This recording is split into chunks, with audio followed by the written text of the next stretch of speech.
We are long overdue. Long Yes. overdue. We have Charlie Banks today on the podcast. Good Woo. friend. We've known each other for only a couple months. Yeah, it's been a couple Um, months, yeah. but we kind of we hit it off. We've got some similar interests. I know hmm anybody that's listening that is not familiar, Charlie's got a couple things he's working on, and I'll throw it over to him and kind of get let's he can kind of give his story, talk about what he's got Yep. going on. But one thing I'll say from the get go that I really I admire about you, Charlie, and I've told you this before, but I wish I had um the drive and the relationship with God that you have now when I was your age, or Yeah. even like which you're getting ready to graduate high school. I'm going to be turning 34 this year. And so I wish like Woo. 10 years ago at 24, I had the relationship that you have now.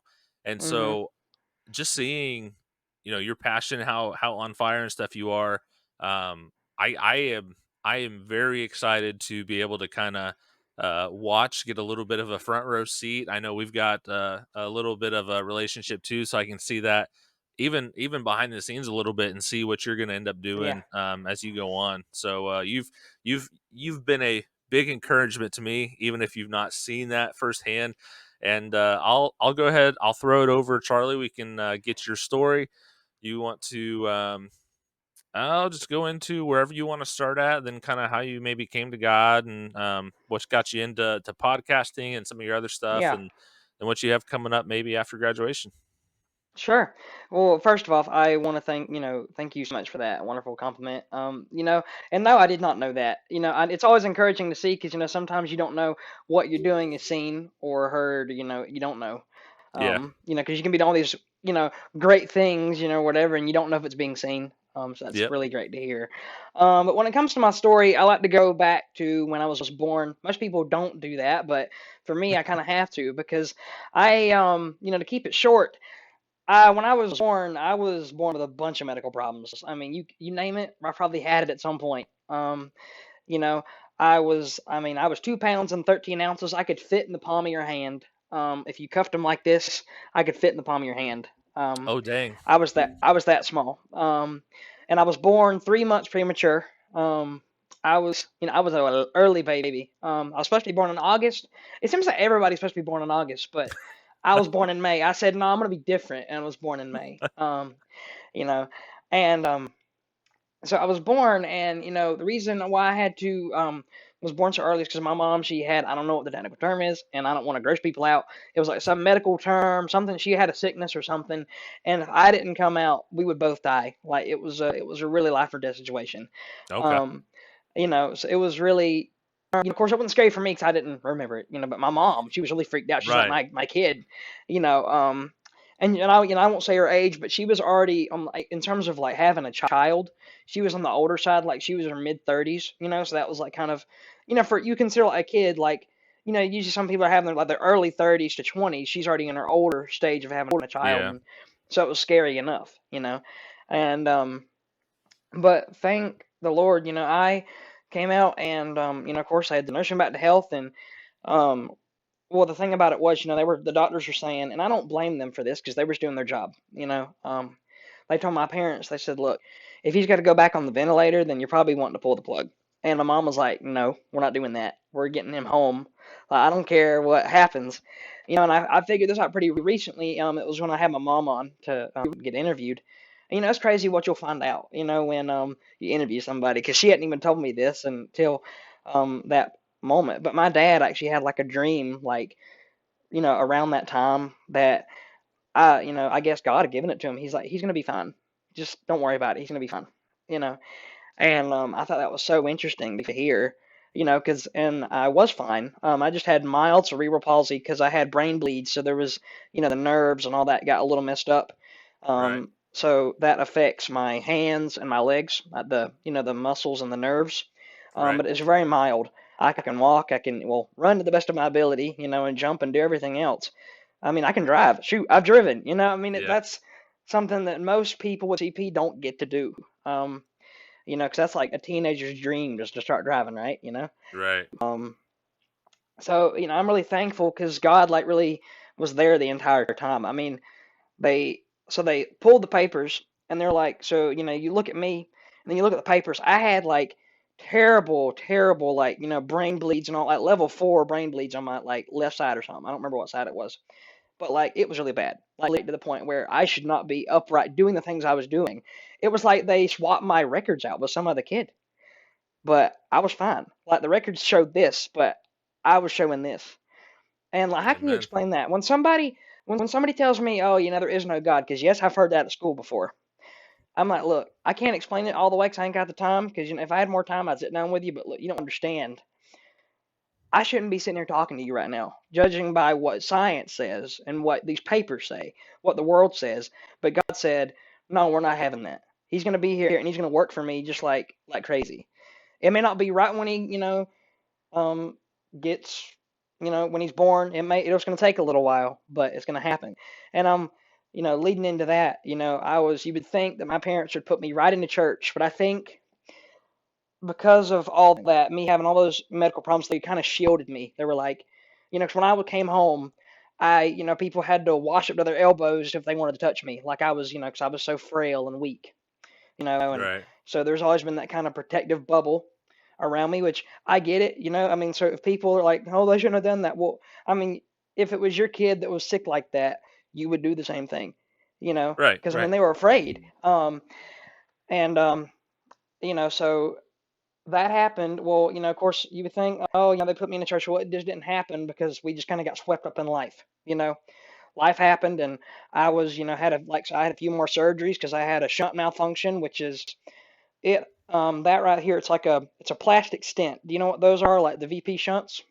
Yeah. Yeah. Yeah. Yeah. So what mine does, it regulates spinal fluid going out through my body.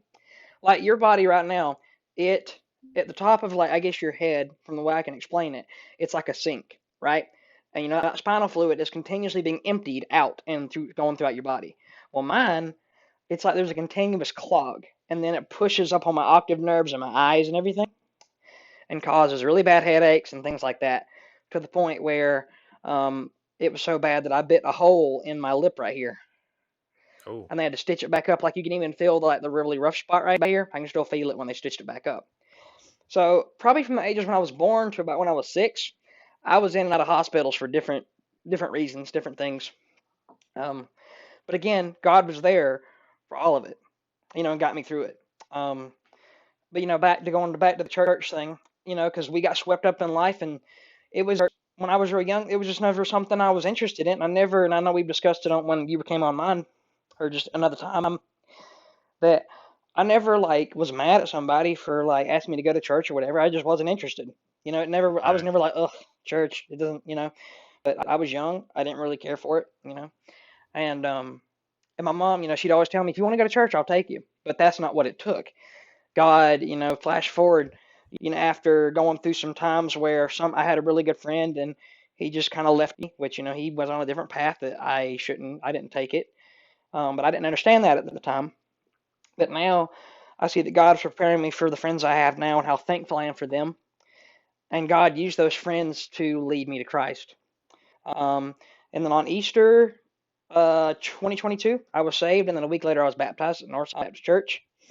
And, to get those friendships going and just at Northside, I've grown and to love them so much. Like today, for example, a couple of friends, they came to detail my mom's car because they have a detailing business there here in town.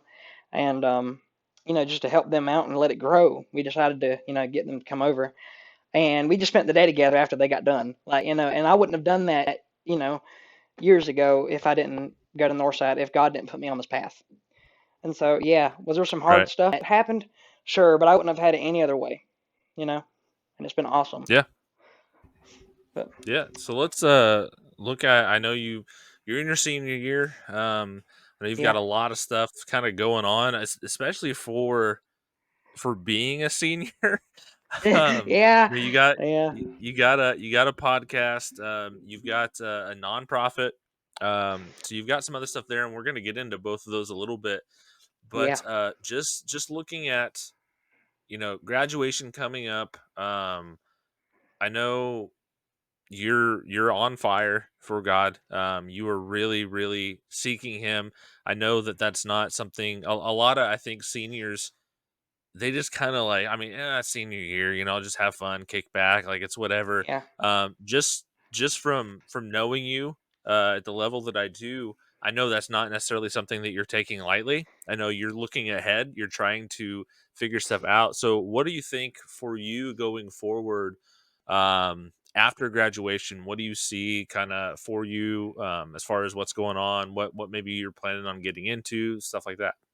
yeah. So, and I've kind of talked with Cody a little bit about this. I love making graphics, love making things and creating, stuff like that. I think you can also see it every Friday when I post a podcast thing. I love to kind of think outside the box, maybe change my graphic up or something, make it a little Mhm. different, depending on if I can. And I've always loved making stuff like that. Well, then I got the opportunity to shadow my youth pastor, which he was the media graphics guy at Northside before he took that role. And so I kind of filled that for the summer because there was nobody there in that position. So I just did it volunteer base, and just did it. And that really, showed like that really gave me that love for that because I got to see that stuff every Sunday. People were either holding the cards that we printed out or the stuff on the screen. And it was like, even though nobody knew that it was me other than the staff. Yeah. I didn't care. And I didn't care that I was not getting paid for it. It was just so cool to see how God was working through me to use me to do that stuff.